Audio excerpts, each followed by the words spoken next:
Welcome, everybody, to the Wellness Crusaders show. I'm Patti Reese, and here with my lovely co-host, Jessica Endicott. Hi, everyone. We're very excited about this show today. But first, let's get a few things, a few technical things. Well, they're not really technical. Let me just share the mission statement. Our mission is to educate and empower you to make informed choices for your health, the health of our children and our community, and our earth. We are committed to fostering a world where the balance between human health and environmental stewardship is respected and nurtured. Join us in this holistic and transformative journey as we work together to create a healthier, more harmonious world for all. Please join the crusade. Yes, join us. Join us. What a crusade. It's not like the old days. All right. And the disclaimer, let's get this out of the way. Listeners understand the role of the health coach is not to prescribe or assess micro and macronutrient levels, provide healthcare, medical, or nutritional therapy services, or to diagnose, treat, or cure any disease, condition, or other physical or mental ailment of the human body. Rather, the coach is a mentor and guide who's been trained in holistic health coaching to help clients have positive, sustainable lifestyle changes. The listener understands we are not acting in the capacity of a doctor, a licensed dietitian, nutritionist, psychologist, or other licensed or registered professional, and that any advice given by the coaches is not meant to take the place of advice of these professionals. If the listener is under the care of a healthcare professional or currently using prescription medications, the client should discuss any changes or potential dietary supplement use with his or her doctor and should not discontinue any prescription medications without first consulting his or her doctor. The listener understands that the information mentioned in our talk should not be seen as medical or nursing advice and is not meant to take the place of your your licensed health practitioner. Well, that was a mouthful. Oh my goodness. I think our last show was on laughter, right? Was it? We talked about laughter, yeah. I think it was our last show, but well, there's probably going to be a little laughter in this, so that is one way to calm the nervous system. So we're excited today to bring you the show on how to manage anxiety and calm the nervous system. And in order to manage anxiety, you have to calm the nervous system, right? So you can't get to anxiety and release it unless you get the nervous system in a calm state. So we're going to talk about many different ideas around that, and probably many of you have already heard of some of them. So how do you want to start off, Jess? Yeah. Well, so we're going to talk a little bit about the nervous system first. Yeah, we'll talk about the nervous system, and yeah, we'll just go from there. Okay, cool. Just let things flow. So we have our automatic nervous system, and the automatic nervous system is what promotes rest and digest activities. But inside of that nervous system, we also have our parasympathetic nervous system and our sympathetic nervous system. And those are the ones that we're focusing on today. Right on. Right. So we also have our central nervous system. So we have a bunch of systems inside our nervous system. But the ones that we are focusing on today is our parasympathetic nervous system and our sympathetic nervous system. Right. So the sympathetic nervous system is our fight or flight response. That's the stress response. Mm-hmm. Yeah. Fight, flight, freeze, or fawn, right? But it's the one that is activated when we experience a trigger or a trauma or a threat. It's what happens when we experience something like that or we're faced with some danger is that kicks into gear. When that kicks into gear, our body stops sending blood flow to our periphery, or it stops sending blood flow to our vital organs, and it just sends it to our periphery so that we can get out of there. So what it does is it constricts our digestive system. So our digestive system stops flowing. And we're not hungry when we're in a state of fight or flight. And the reason for that is because we are supposed to get out of there. So it sends adrenaline out so that we can get out of there, get out of that situation. Okay. That is why a lot of the times when we are faced with a horrible situation, we just want to run. I've done a lot of that, by the way. Yep. Yep. If I get triggered, I'm like, okay, I'm out of here. Okay, The thing goodbye. is, the thing Peace is, I broke my foot, so I wasn't able to do it the last few months. Right. And our sympathetic nervous system is Parasympathetic. our parasympathetic. Yes. Mhm. Our parasympathetic nervous system is our rest and digest. Yeah. So when we are in this state, we are able to think logically and rationally. We are calm and we are resting and we are digesting. So our digestive system is working, our body, all of our organs are working properly and optimally. Now, in order to heal, we should be residing in our parasympathetic nervous state, but a lot of us are not. A lot of us are sympathetic dominant, which is the fight or flight response. Right. And a lot of us have lived in that state for a long time. So you'll see people throwing, supplements or drugs, pharmaceutical medications, or they're exercising or they're doing all of these things to try and heal the body, but the body just isn't healing. And that's because of they're in sympathetic dominance. Right. Right. So we are going to teach some techniques today on how to activate the parasympathetic nervous system so that you can heal. You can use these techniques and they will be supportive for you on your healing journey. For sure. So Pati is a Qigong instructor. Yes. And honestly, I haven't been teaching Qigong, but I'm doing it myself. So, and we're going to bring up a video a little bit about Qigong.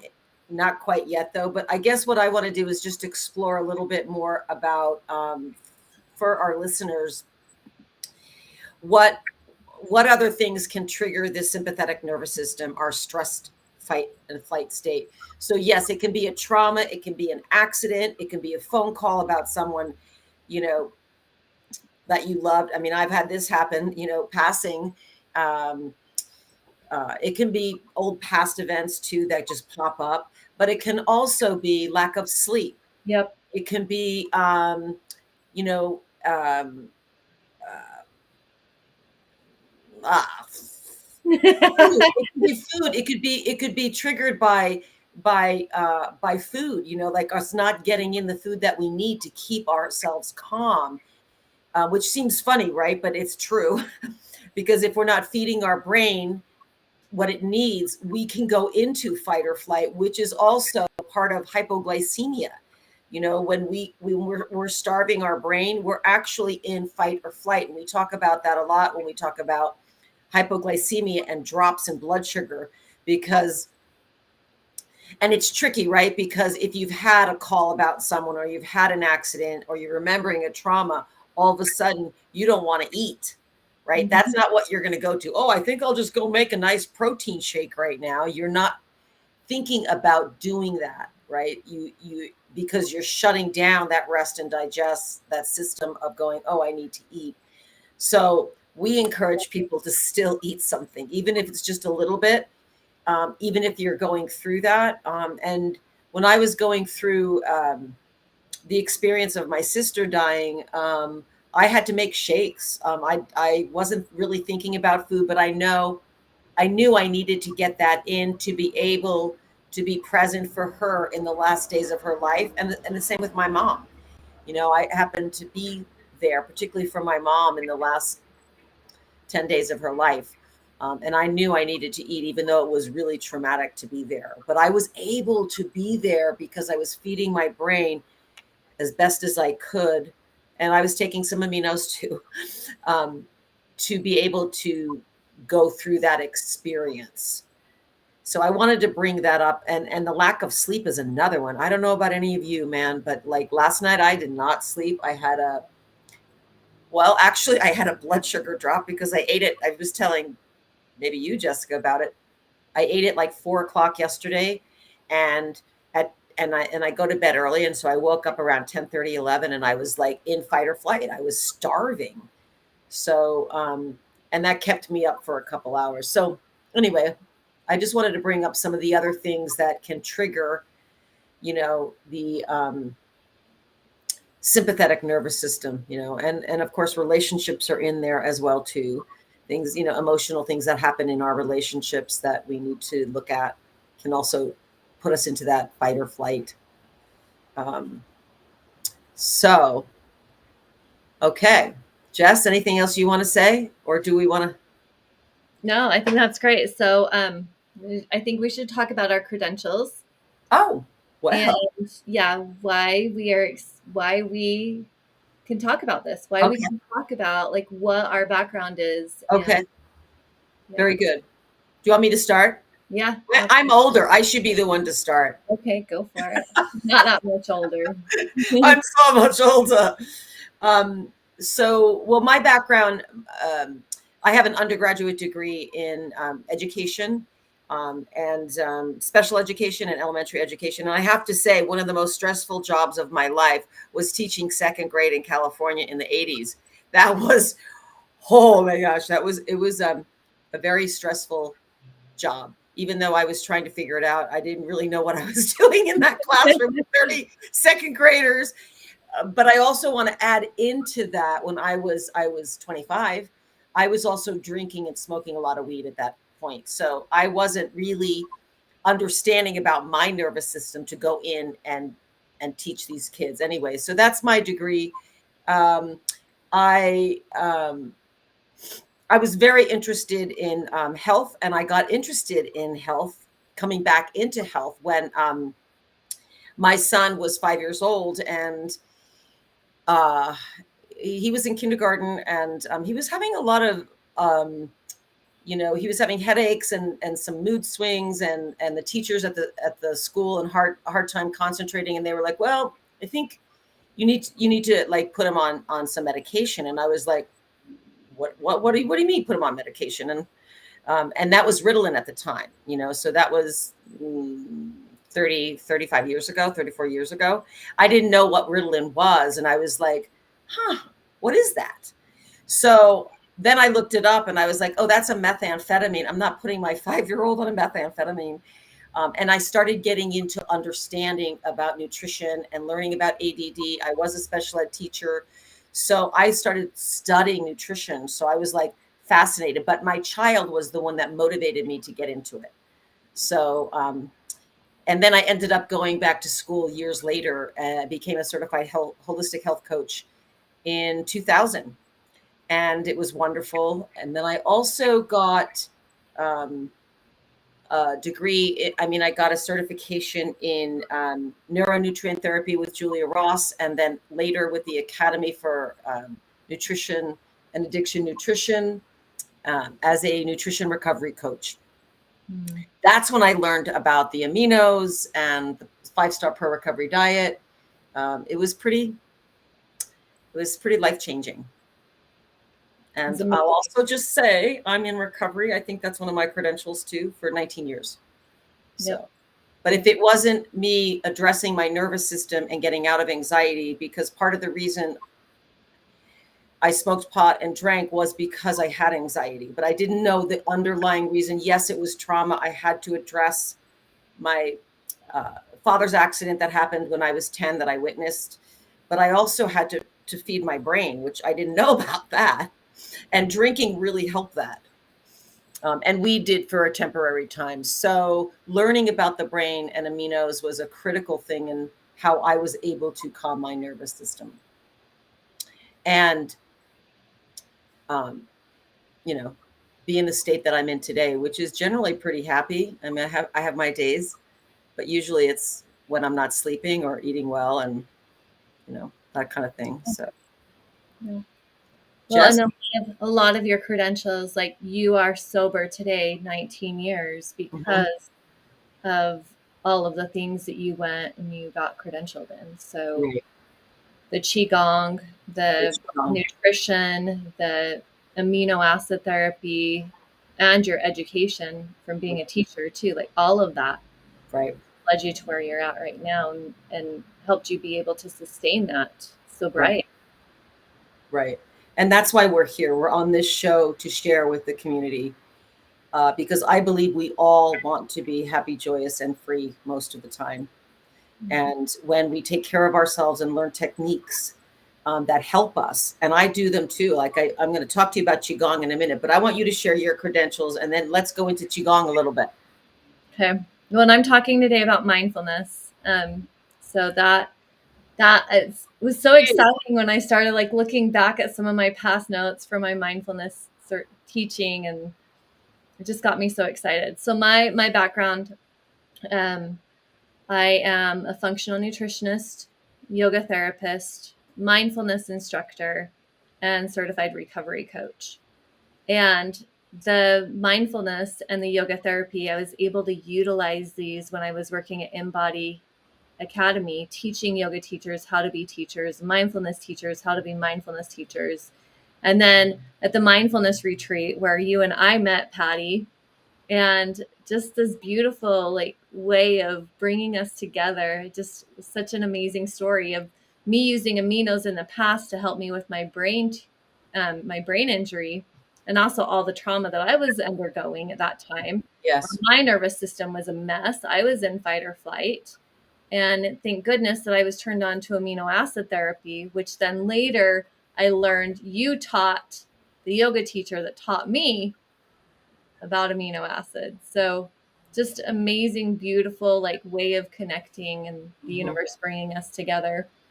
So the mindfulness though, after Charles passed away, I was completely disassociated. Right. And Charles was your husband. Charles was my husband, and I also had a brain injury at that time. So I had the brain injury, and then Charles passed away, and I was so disassociated. Yeah. And I remember walking back one day from a meeting, and my colleague was right there with me, and he was jumping around and being all happy, and he's like, "Come on, Jess, like come on, like come on." And I was a zombie. I was walking, my body was physically there, but I was not. And mindfulness changed my life dramatically from that moment, because it was then that I realized like I was like, "Oh my gosh, I'm not participating in life. I do not even know what is going on right now. He's happy, he's laughing, he's having fun, and I'm not here. I'm not here. I'm completely removed from life." And so I went to the library, and I started looking for books on mindfulness. And I came across Thich Nhat Hanh, every state, Peace in Every Step. And I read the one on mindfulness walking.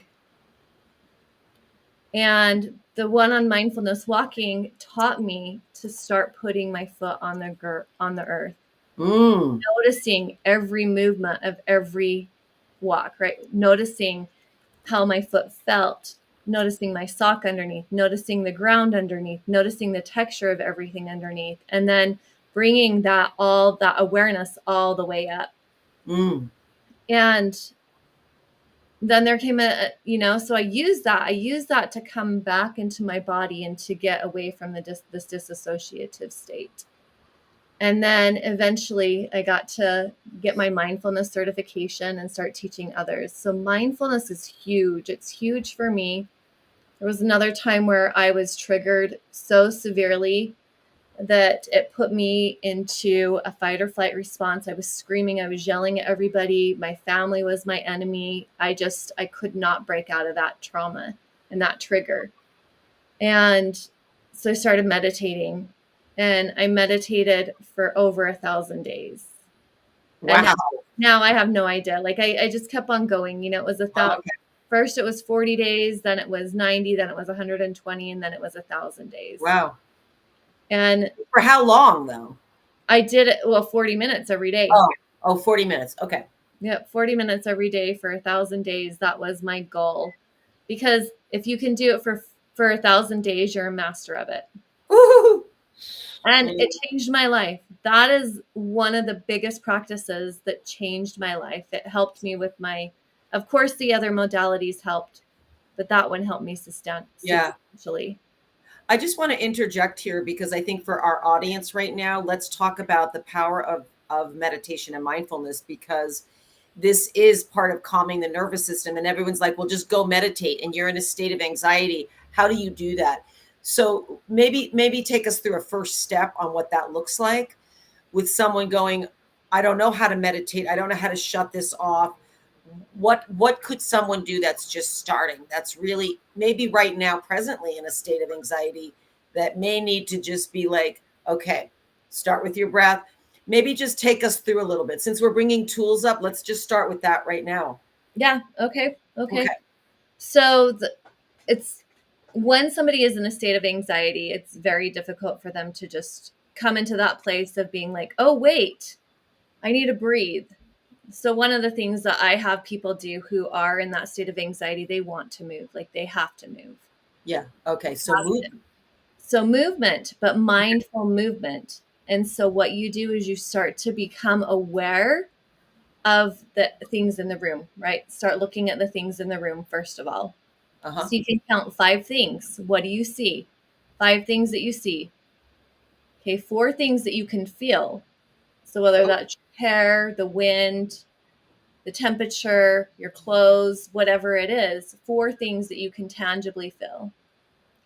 3 things that you can smell. So you can find 3 scents that you can hmm. smell. 2 things that you can, let's see, we did here. Oh, here, 2 things that you can hear. Okay.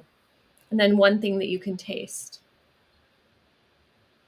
So that's one of the practices. Another one is to just begin to slow down your movement. So start walking, but walk very, very slow, and bring your awareness down to your feet. So you're bringing that awareness to your feet. You're noticing your foot on the ground. If you have shoes on, you can notice how your foot feels inside of your shoe, how it's gently cradled in there. Hmm. If it's on the ground, you can notice what parts of your feet are touching the ground. Hmm. And then you slowly lift up that foot and plant your other foot. So you're slowly walking. And as you're walking, you're feeling every single sensation in your feet. You're noticing how your toes Hmm. curl. You're noticing how the ground feels underneath. You're noticing what parts of the muscles in your feet are engaged. You're noticing the bone movement. And then you begin to work your way up your legs Hmm. and going at a slow pace. And this is going to help to slow down those anxious thoughts. It's going to slow down that racing mind. It's going to slow down that breathing pattern. And then you start to breathe with your movement. So you inhale, plant your foot down, exhale, lift your back foot, Hmm. and you continue on with that. And that was the practice that I used to help me with my disassociation, but it's Hmm. also a practice that I use with my clients who have, like, I had a client come to me one day. She was going through a horrible divorce and she was trembling. Her body was literally shaking. Hmm. She was trembling. And that's what we started doing. I was like, okay, let's walk.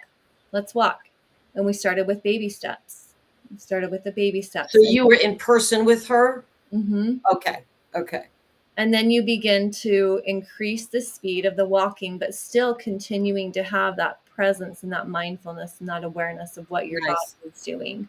Nice. I love that. I love that. Like coming back to your body, keep coming back and breathing into your body. I remember a very simple one that was taught to me many years ago. And it was like simply just inhale through the nose and then breathe out like you're blowing through a straw. And let's just do that a few more times. Inhale through the nose, exhale like you're blowing out through a straw. A few more.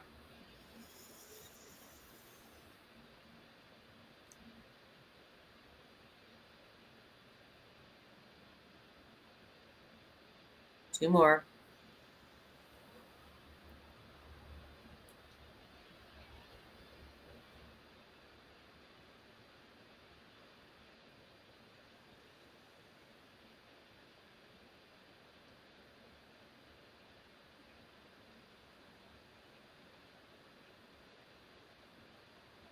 Nice. That's just a that was just a simple one that I often do sometimes with my students too, just to get them to switch back. Because oftentimes if I start a different type of breath, it's hard for them to track it, and they're like, the box breath where you inhale 4, hold 4, and then they're Yeah, no, that just causes more anxiety. yeah, because they're like, I can't count, I can't breathe. So something that simple. I also want to explore and ask you about this, Jess. Sometimes when you have so much um, stress in your body and anxiety, almost like you need, like you talked about running, right? Like, is that counterproductive to like go work out if you need to get stress out, or is that actually helpful? Because I've heard both. I guess it depends on where you are. Like, obviously, if you're haven't slept and you're exhausted, maybe a run isn't a good idea. Um, Hmm. but if you have a lot of anxiety and you have more of that um, energy in your body to get it out, or dance or stomp or shake. I remember I did a whole weekend on this thing called shaking medicine, and it was really powerful. Or drumming, or um, uh, singing, or screaming. What are your thoughts on that? No, movement is great because we store a lot of energy in our body. We store a lot of emotions in our body, and Mm-hmm. movement is so Mm-hmm. powerful for being able to release those. Mm-hmm. It's doing it mindfully too, making sure that you're breathing, because some people will just go and forget to breathe, right? They'll hold their breath when they're working out, but Right. aerobic exercise 5 to 6 times a week for 40 minutes has been shown to help with depression, Mm-hmm. and it's a neuroplasticity. Oh gosh, definitely. I love that. But also for the person who doesn't have to do a 40-minute workout, I just want to remind people that you can go walk for 10 minutes. That was one of my therapies. I am not an endurance walker, but for me to go and just walk, strongly for 10 minutes or 20 minutes, if that's what I have, um, just to move it out. So that's the active form of getting our nervous system. And then there's the quiet form, which is the mindfulness and the breath and the rest. And I would actually bring in Qigong right now, because one of the things about Qigong, well, first of all, for anyone listening, Qigong is energy practice. So Qi is energy and Gong is practice. So it's an energy practice. And again, there's active qigong where you're like, you're moving stuff. That's more active. And then there's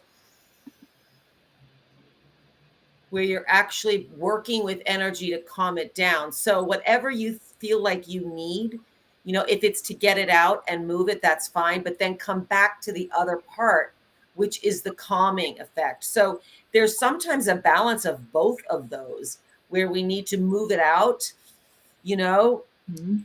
and then we need to bring back in that to that place of homeostasis, which is like going into the parasympathetic nervous system again, right? Getting into that calm, calm. Well, yeah, utilizing that fight or flight to work through it. And mindfulness isn't just quiet and stillness. No, mindfulness is doing anything with intention and awareness and presence. Okay. And so you can do those powerful breaths too. You can do, whoo, Right. Yeah. you know, Yes. yeah. So, and you can do the dishes. Like, there is active mindfulness, like actively doing things, but it's about bringing that which is unconscious into the conscious state and doing it consciously Mm, and love with that. awareness. And so you know that, okay, yes, I have all this anxiety. What am I going to do with it? Like, how am I going to work with it? I just want to run, and saying, okay, I'm going to run. I'm going to listen to my body and I'm going to run. And now I'm mindfully running. I'm mindfully putting my foot on the ground. I'm mindfully paying attention to what my surroundings are. And same with Qigong, right? Doing that, like, yeah, using that energy in a mindful, Hmm. conscious way, because we can't shift it. Like, we want to resist, right? When you have that anxiety and that fight or flight, and you're just like, I need to run but I can't run, and I'm just going to sit here and I'm going to hold it in. And this is real. Like, this is real. This has happened to me too before. Yes. And I'm like, what am I going to do with this anxiety? I can't let people see that I'm having this anxiety. I'm supposed to be a mindfulness teacher. I'm supposed to be calm and collected. Well, you're in the process right now of moving, so you're probably having to check in with yourself, right?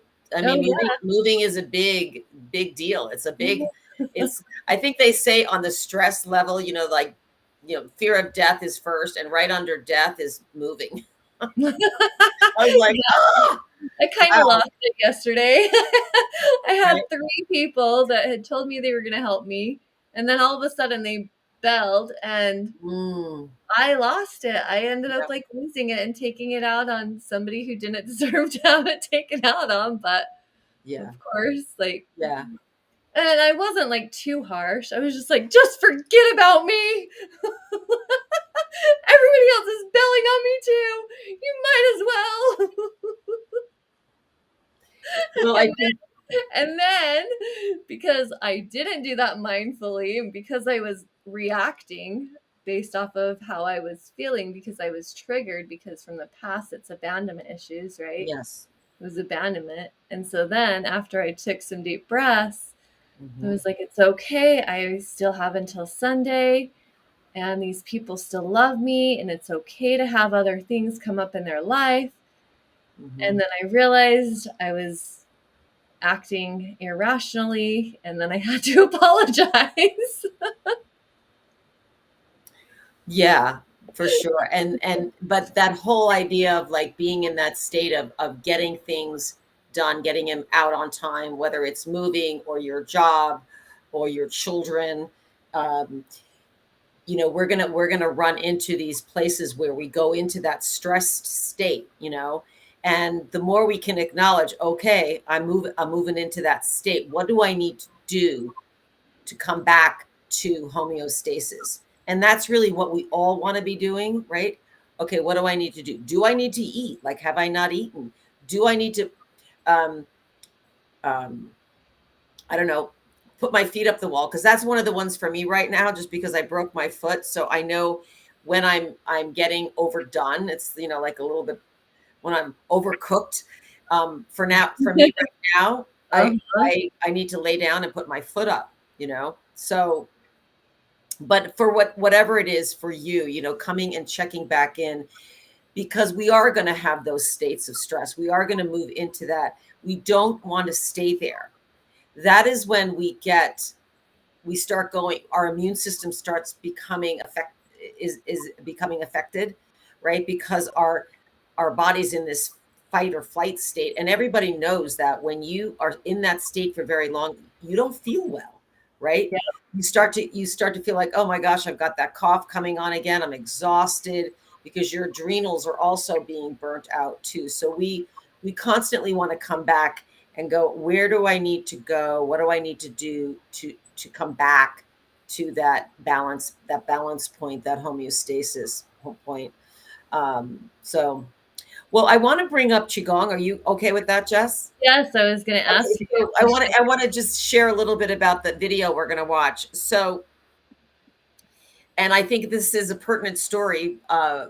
So I'm going to bring up a video with a qigong master named Ming Tang Gu, and he is this darling Chinese qigong master.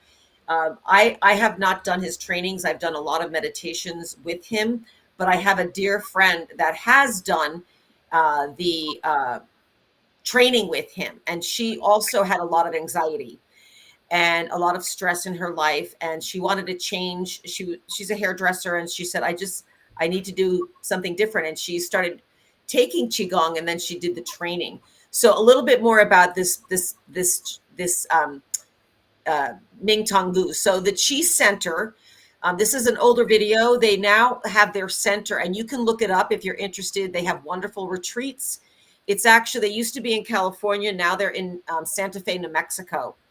And what's fascinating about, well, qigong is again an energy practice, but it's very medicinal. Unlike tai chi and some of the martial arts, it's used with breath and movements. And my introduction to qigong was in when I was teaching, actually, as a young teacher in San Francisco, I had a summer school job in San Francisco, and in the morning I would go to teach, and in the parks there were all these people doing this movement, and I was like, what are they all doing up so early, right? And it was qigong. I had no idea what it was, but they were actually practicing qigong. So it is a very ancient an ancient system of healing. And Ming Tong Gu, and this He's is so cute. He's so cute. I love him. so cute. So his story is interesting, though. I wanted to share this with our listeners. So there was a movie called Slumdog Millionaire. And if you haven't seen the movie, it's a great movie. But in that movie, and I want to just set you up for this a little bit, because this is Ming Tong Gu's story. In that movie, there was a scene where the little boy, there was I think a film thing coming into their town, and they were picking a boy for the part of this movie they were doing. And so this little boy decided he couldn't get to the front of the line, that all these people were crowding around, and I think it was a train. Forgive me if I don't have it all right. So he jumped into the big I don't know how to say it online. Well, it was basically a big poop latrine, right? And he was covered then with this poop, and everybody moved out of the way, and he got right up in front. Now that was the movie, right? But in real life, Ming Tong Gu fell into one of those when he was a little boy. I think he might have been 8. They couldn't find him, and he was in there for hours. And he was very, very sick. Qigong is what saved his life. Oh, wow. There were other things too. He did Chinese herbs and teas and medicine as well too. It wasn't just Qigong. And that's why he decided to learn it and study it. And now he is one of the best teachers of Qigong in the world. He's beautiful. So I wanted to give you that story as you listen to him now. The porta potty. Yeah. Okay. We're ready for you, Dwayne.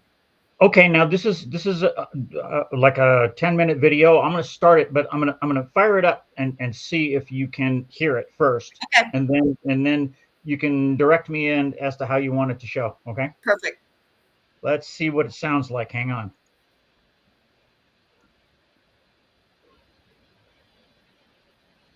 So I began first with an acupuncture.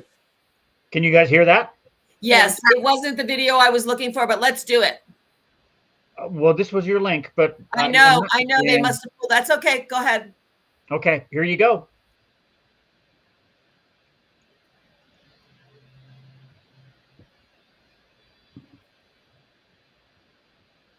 So I began first with an acupuncturist and a Chinese herbalist who immediately directed me to Qigong.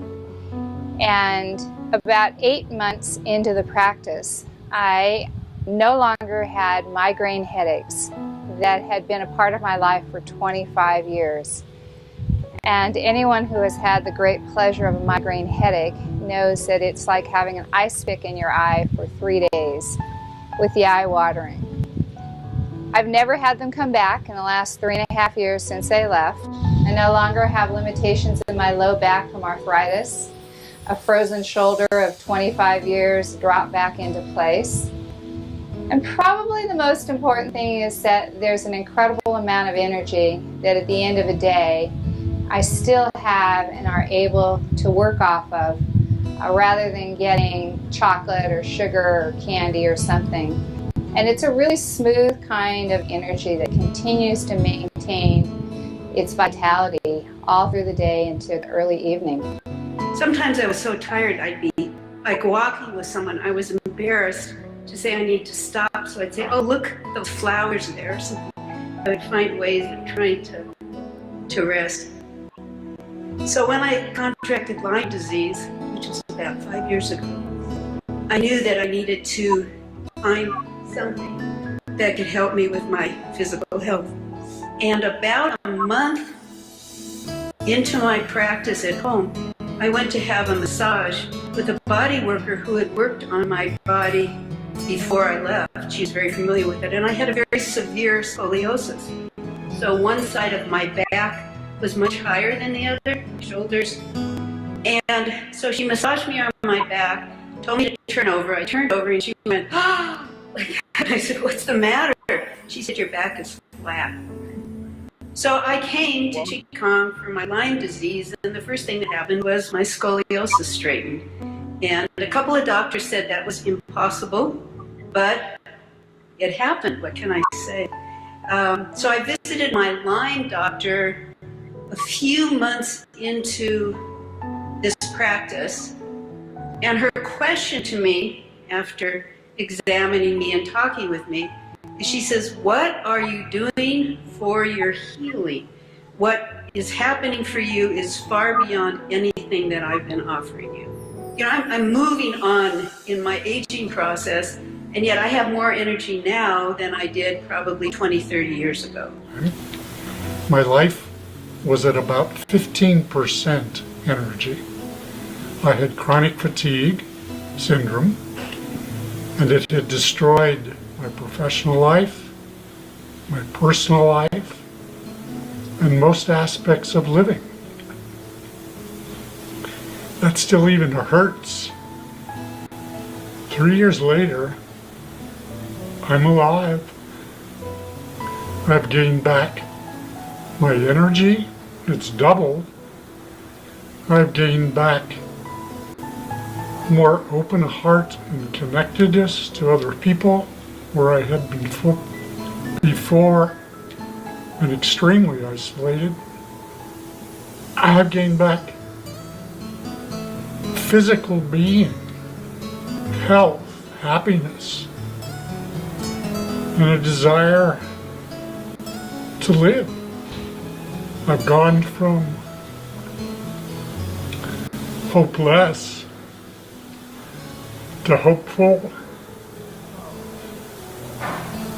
and there's no greater gift. I was having trouble walking. The week I had an appointment for surgery for my knees. I have bone on bone in both my knees. I had never done this kind of Qigong before, and I kept thinking, I kept forgetting where I left my poles, and I kept walking, and I couldn't understand it. I mean, it gradually was getting better, and I was just walking around, and I'm not limping. I'm just so excited. Okay. Wow. Right. Wow. Interesting how that we were supposed to see Master Ming Tong, but the universe We were. testimonies. So how beautiful. Which Wow. which actually are actually wonderful too when you actually hear people going through it. And it was emotional with that one guy. He was crying the whole time because when you are hopeless and your body has and the body stops working the way you'd like it to work, and you have a practice that you can do to help you, then that's pretty powerful. So my encouragement to our listeners is to look up the Chi Center. It is, again, in Sedona, Arizona. And I know there's lots of Qigong masters out there. It's not just Ming Tong Gu, but there are free videos that they offer, and there are classes that you can take, regular classes. They are online. If you can find one more locally in your area, that's fantastic. But you can also watch a video. I learned from my friend who taught me, because she was trained by Ming Tong, one called Awaken Vitality.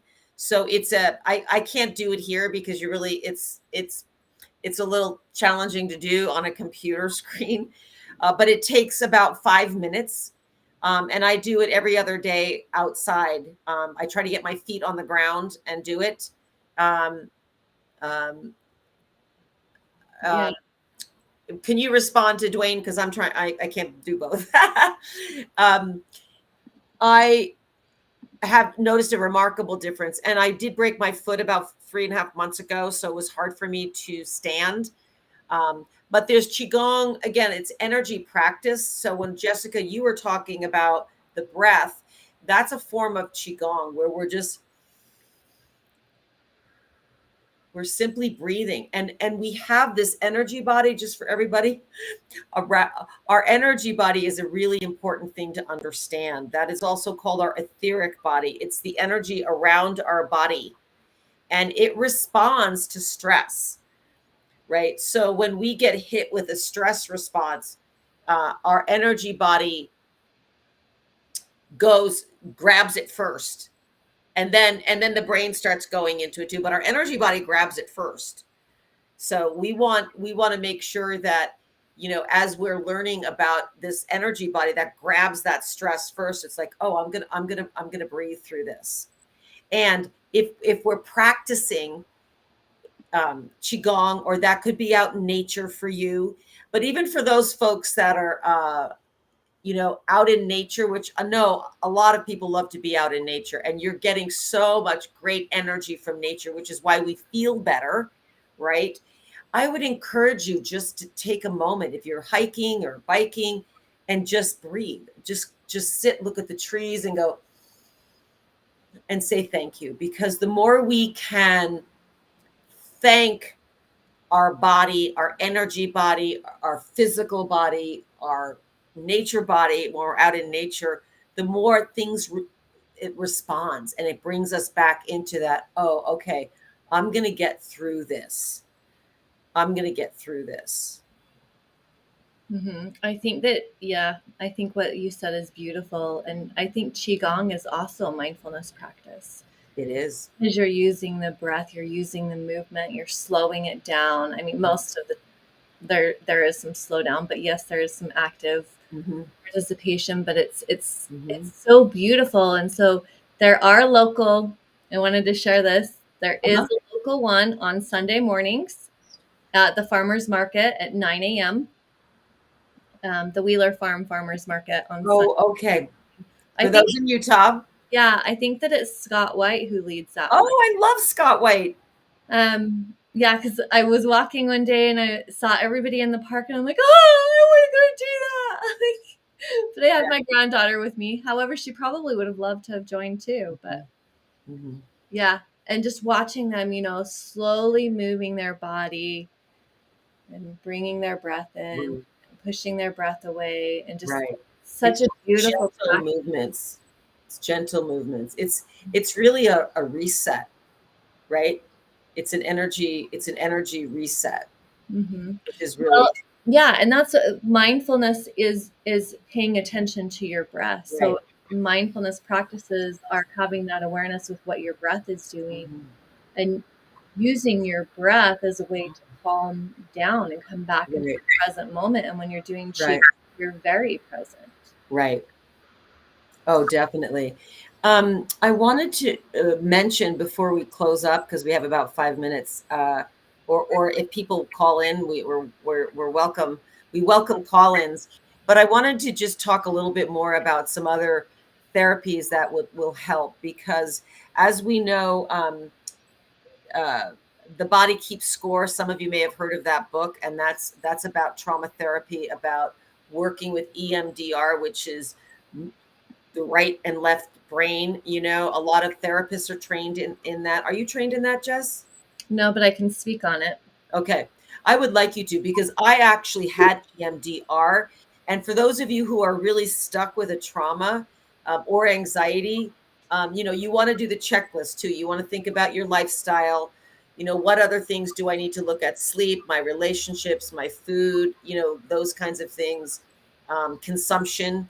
Sometimes it can just throw us into that fight or flight. And I had a lot of anxiety when I was drinking. There was no way around that. It wasn't going to stop till that stopped, but I also had to do some trauma work. But I wanted to mention that the EMDR, I'm going to let you speak about that. There's other therapies too, like sound healing therapy, listening to music. There's infrared saunas, there's red light therapy. Those all work on the nervous system. There's EFT, which is the emotional freedom technique. It's a tapping technique that is also another really simple.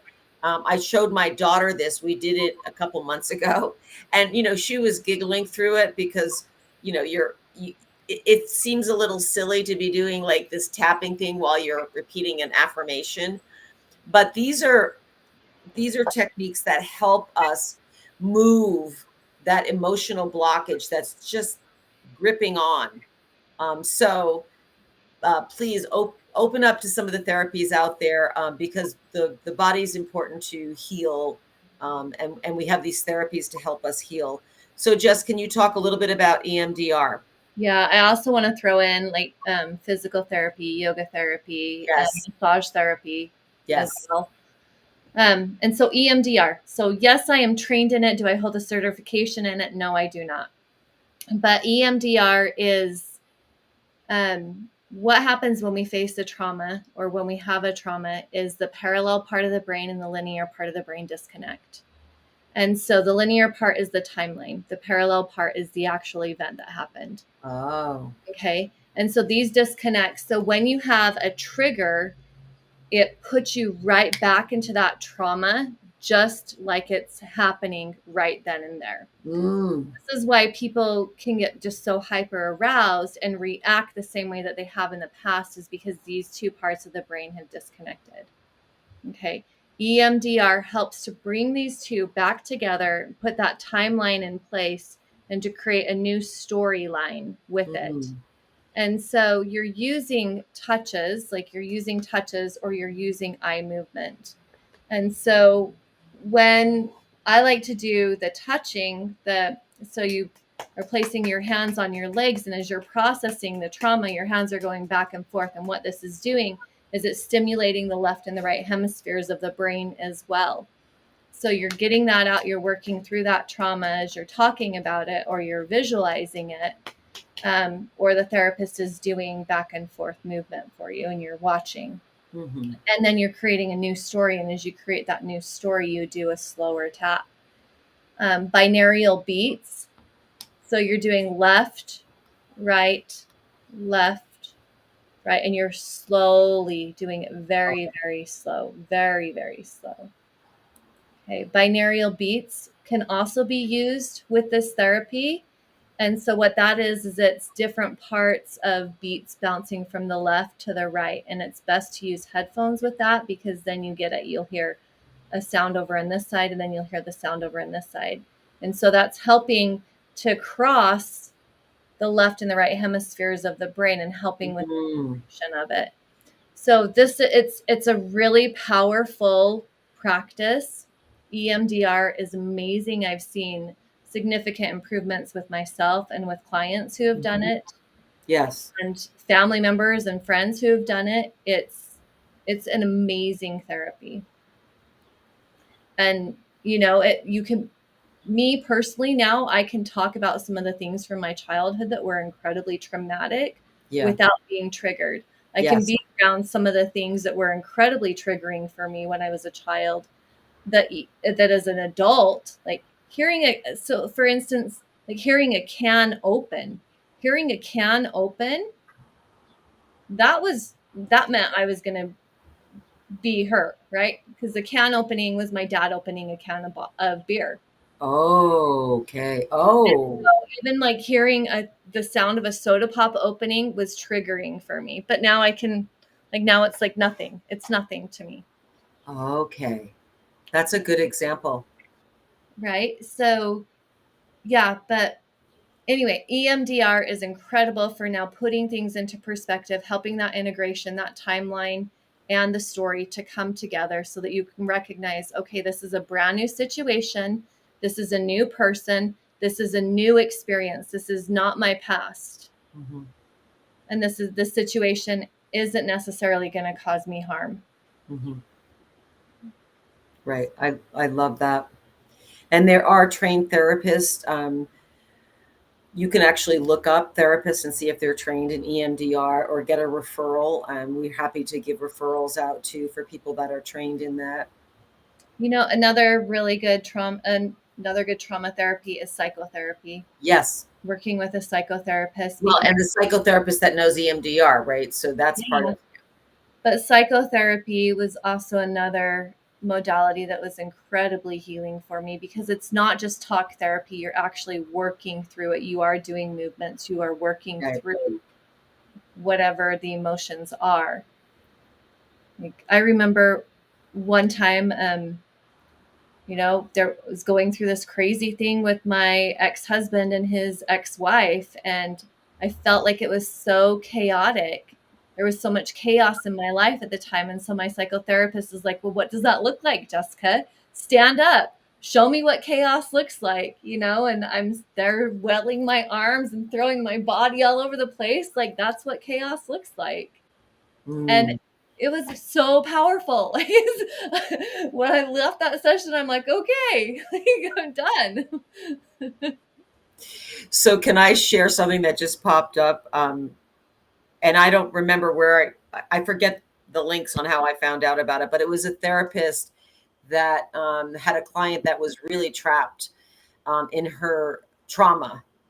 And so she asked her if she could join. She asked if she would join her on a little adventure that they were going to go out into the desert and do a therapy that might be unusual to her. And so she said, sure.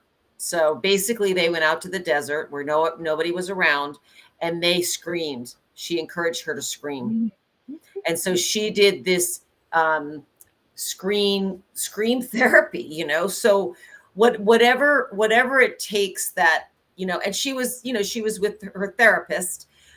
So which is an unusual situation, and most therapists don't take you out to the desert to scream, but I'm bringing it up because whatever works for you to get to that emotional, whether it's screaming, whether it's really learning more about nonviolent communication and being able to talk to someone that's difficult. I think that that is really an important way for us too, as we're communicating with loved ones, or we're having a difficulty with a partner, or a loved one. And sometimes it's just acceptance. Sometimes you don't need to actually communicate. Maybe it's writing a letter. I had this, my daughter shared this experience the other day, and I'm just going to share it because it's sweet, but it triggered her. And she actually got into a fight with the mailman in her building. And she texted me and she said, I just had a fight with the mailman. And I was like, oh, and he was having a bad day and he was very rude to her. And then when she walked away, she cursed him off, and then she felt terrible about it. Right. So she was feeling terrible. And then she texted me later and she goes, I just wrote the mailman an apology letter. Right. So for her, that was allowing her to move on. And, she's getting married in a couple weeks, and I keep reminding her to keep the stress down, keep breathing, keep your nervous system, like we're talking about, in that parasympathetic, relaxed state. And it felt better for her to do that. And I have to say that even in recovery, part of our recovery program is making amends, writing letters to people. Sometimes you don't send it to them. But I wanted to bring up and maybe close with forgiveness, because I think this is a really important topic to talk about, and to help us come back into our relaxed nervous system. And that is being able to forgive. And whether it's, there's a Hawaiian prayer called, a Hawaiian practice called Ho'oponopono. And many of you might have heard of it. Many of you may not. But Ho'oponopono is the Hawaiian phrase for I'm sorry, forgive me, I love you, thank you. And I may not be saying that in the right order. But what you want to do is, if you're holding resentment, that is a stressed state. That is holding anxiety. And I learned that in early recovery, that resentment is a trigger when you hold it. So whatever you need to do to heal that anger, resentment, that you want to be able to come back to that place of, I love you, I bless you, I let you go, Ho'oponopono, or another type of forgiveness prayer, or journaling about it. But you want to be able to let it go. Because if you're holding on to that, friends, that will eat you up. And there's so many studies now about that with cancer, people holding on to resentments and anger, and we're going to feel them, right? We're going to get pissed off at the mailman, because he was mean to us. And I actually had an experience the other day with a guy pulling into the spot, but I stayed in my relaxed state, and I didn't, normally I would just be thinking about that. God, that guy cut that lady off, and but who was that going to affect? Me and my nervous system. So, I got to like let it go. And my encouragement is to really work on forgiveness, however that is for you, and releasing those resentments as best as possible. Mm-hmm. Yeah, beautiful. I love that. I love that practice. And it's not just for other people, it's forgiveness for yourself too. So you can even say it for yourself as well. Completely. And they don't have to be there. The thing is with that practice, the other person who has offended you doesn't have to be there, No, which is no. so powerful. It is so powerful. And of course, it has to be for ourselves, because if we're not forgiving ourselves, we're creating disharmony in our body, and our body's reading that vibration, and it's keeping us in a state of stress. So the more we can go, okay,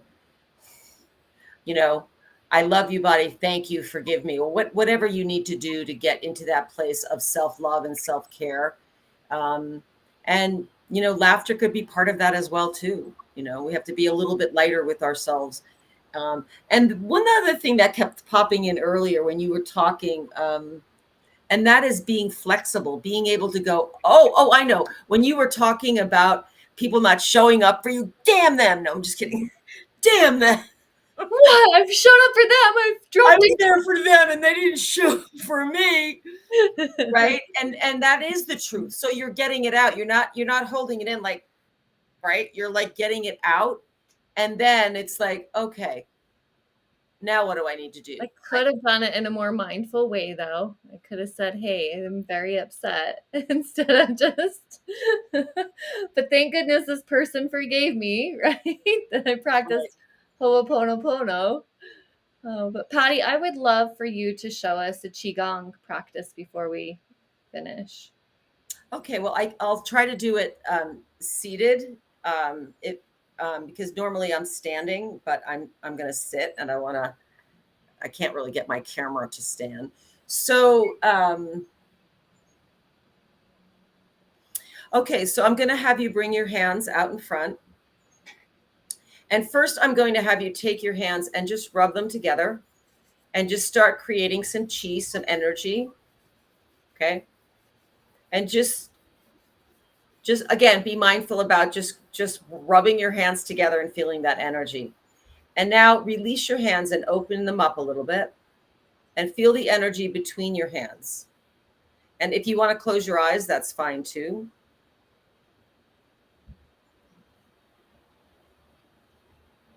And now I'm going to invite you to bring them in again together and then open them. And so we're going to do a sound. It's actually a word called how la. So we're going to open and go how la. Okay. How la. Keep going. How la la. We're going to do 8 more. How la. You may feel the energy between your hands. Keep going. La. How la. How La. 3 more. How la. How la. Bring your hands together. And now bring your hands to your heart and just hold yourself for a minute. And connect in with feeling love for yourself. Feeling gratitude for being alive. For all our lessons, the hard ones. I know that's a tricky thing, but for all the lessons that we have in our life and all the love that we have in our life.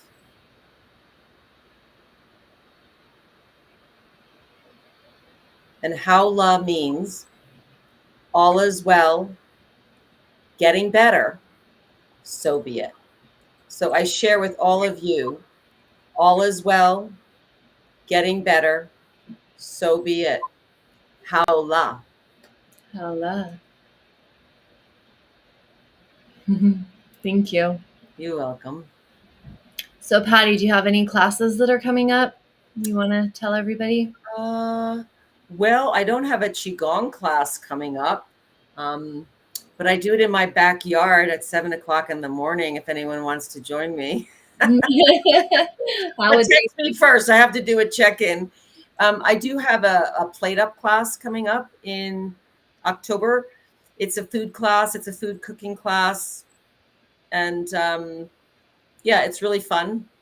It's a self-care class. So that's in October. And that's about it for now. I think we're doing a class too, but we don't know when that's starting, do we? we have we have our retreat coming up in November. Oh, yes, in November. Mhm. Our wellness recovery retreat. Yep. So to get information on that, please send an email to info@thewellnesscrusaders.com. Mm-hmm. And I have my mindfulness challenge right now that you can join the waiting list for. Oh, that's right. It's a 6-week mindfulness challenge. And so send an email to us at info@thewellnesscrusaders.com. Yep. For any of those events that are coming up. I know that we're also thinking about doing a retreat with Lori for a day retreat. We haven't set a day on that yet, but that's going to be amazing and exciting, and a lot of sound healing, a lymphatic massage artist, yoga, meditation, qigong, good food. Mm-hmm. That would be a day. That'll be our day retreat, and then our retreat in November will be a 4-day retreat. So that's a more of an immersion and really fantastic and delicious. So the food will be delicious too, but I love that. And then also our coaching. So if anyone is interested in working with us, we both offer a free intro call to get to know you and see what you're looking for, and then how we can support you. Yep, absolutely. Okay. And you've been watching KMMU, Main Street Media, Utah. We are so grateful to them for hosting us. So grateful Thank you. to be here, and that they see the value in having the Wellness Crusaders and being able to talk openly about all things health and wellness. Yep. We come to you from live on X, YouTube, Rumble, and KMMU.org. Thank you, everyone, for listening to our show today. Yes. And please take care of your precious nervous system and have fun. All right. Much love. Much love. Bye for now.